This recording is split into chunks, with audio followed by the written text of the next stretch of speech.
All right, Doc, we're on. Number 3, Dave and Dr. Rand. Love the Q&As. Me too. Yes. I'm a 33-year-old Canadian, friend of yours, No. on TRT, topical androgel. Been on TRT for just over 5 years due to a thyroid and pituitary issue. Here in Canada, TRT is hardly mentioned and doctors know next to nothing about it. I recently had a discussion with my specialist on fertility and getting my wife pregnant. This is the one I was telling you about. I was basically told that I should look to adopt as it is impossible due to the length of time I have been on TRT. Wow. Shaking Normally your head I would have already. said something diplomatic about doctors in Canada, and I still will. But this particular doctor in Canada to whom you're referring, boy, this is why I got excited. This is bad because you might not have chosen to have kids. Even the fertility specialist said it was basically impossible. Okay, I guess that makes 2 doctors in Canada.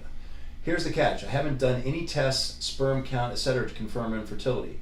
TRT is a hot potato topic here in Canada and just gets tossed onto the next doctor. Okay. Why is that? Why do you think they do that? I don't know, man, but I want to make it perfectly clear. I have never, and I'm a CPA, I'm an accountant before I'm a doctor, right?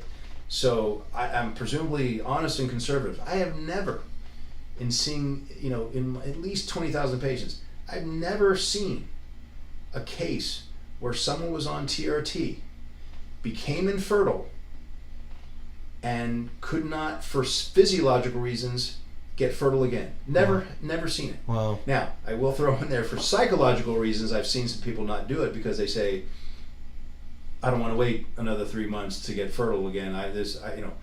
Whether they've, brought 3 more projects on board and, there's a million and one reasons. They're feeling great, they don't want to feel rotten again, just put it in simple terms.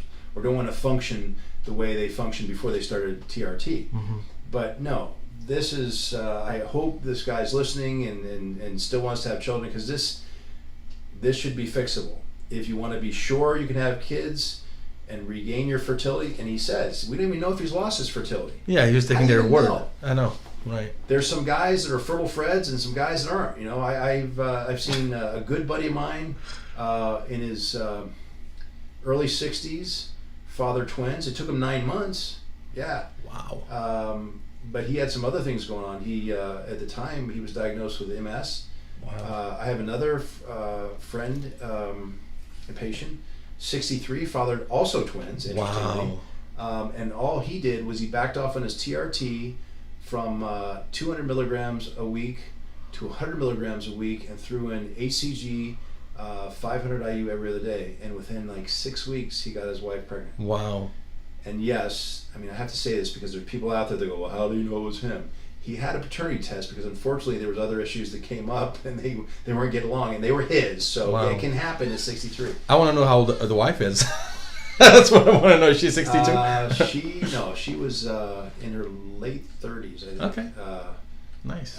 Both of them. I think the other one was in maybe mid-30s, the 2 that I'm referring to. Nice. But anyway, and I have had the great pleasure of meeting and working with Dr. Lipschultz out of Baylor University, and he literally wrote the book on fertility, a book on fertility, and he's had great success over and over again. He uses more ACG than I used to. Now I follow his protocol because I've seen him work wonders. Anyway, I'll leave it at that. I don't want to steal any of his thunder, but. Go see him if you need more help with fertility or anything. He's one of the godfathers of this medicine. So I would first of all get the test to see what the semen analysis says. Right. Duh, They may not right? be a problem. Not to be rude, but that's the first start. Yeah. And then if you need to work on fertility, one thing you can do is try just incorporating HCG into your program, and see if after say 3 months you become fertile again. And you can do serial tests every 3 months. By the way, the lifespan of a sperm is roughly 74 to 76 days. At any rate, maybe every 3 months you see, okay, how am I doing? And then if at some point, depends on what your timeline is, you decide, okay, I really should hunker down and make sure, we get pregnant here. Mm-hmm. Start by backing off on some of the testosterone replacement. Your body will start producing some of its own endogenous testosterone, and it won't, at some point anyway, make up for the the exogenous. Otherwise, we would have put you on HCG more likely to begin with. You Right, know? right. But and I forgot. Did you say how old he is? 33 years old. So anyway, there's probably some endogenous production out there for sure. But you try and bridge the gap and find a balance that works for you. It's all about making life easy and getting to the cheese, right? Getting to work. At some point, you might have to come off tea in completely. But did I talk about the conversation I had with Dr. Lipschultz at one point about the HCG and desensitization of Leydig cells? No.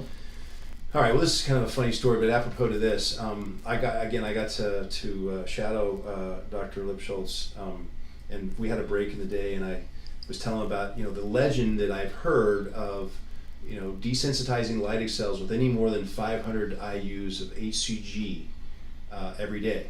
And so I've always been very careful to even save some arrows in the quiver by try not to approach that level, because who wants to lose that leverage if you ever need it, and only bring out the max dose if you have to, right?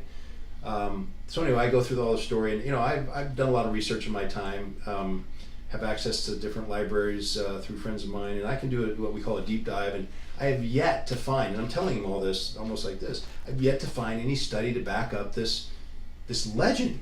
And he keeps looking at me, he's quiet, he's a super nice guy the whole time. And finally I stop and I go, so what do you think? He just goes, legend. And again, this is the godfather of this. So anyway, I don't want to give away too much without his permission, but let's just say that subsequent to that discussion later in the day, he was prescribing much larger doses of HCG than 500 IU a day, because it's complete fallacy. And this is part of the thing in medicine that if you're not careful, you can buy into yourself. And I did for years, always in the background, adding the caveat that that's our current belief, even though we don't have any basis for it, and that's what gets carried on. But I would suggest certainly increasing HCG levels.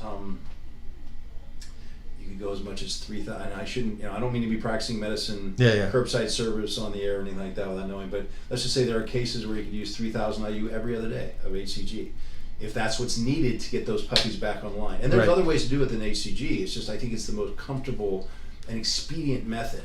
You could drop TRT completely and go in Clomid, which I won't go into all the technicals because most people who are listening to this already know, but you can get your own signal from the pituitary to the testicles to be up and running again, to get testosterone created again, and therefore activate the star Toy cells, etc. So he says, I'm hoping you could shed some light on fertility while on TRT, and then hopefully some possible courses of action or protocols that could potentially work. Again, I got to be careful that I'm not practicing medicine over the airways here, but those are general. So Clomid, HCG, and anastrozole, depending upon which method you want to use to block estrogen. So anastrozole versus Clomid. You use Clomid alone. You could use HCG with Clomid or with anastrozole. Again, you could continue TRT and just see if that works for you. And depending upon your patience and the timeline, it's only going to get worse the longer you're on TRT, presumably. Right. The likelihood of it being a shorter time frame in which you become fertile again. Right. As well as your age.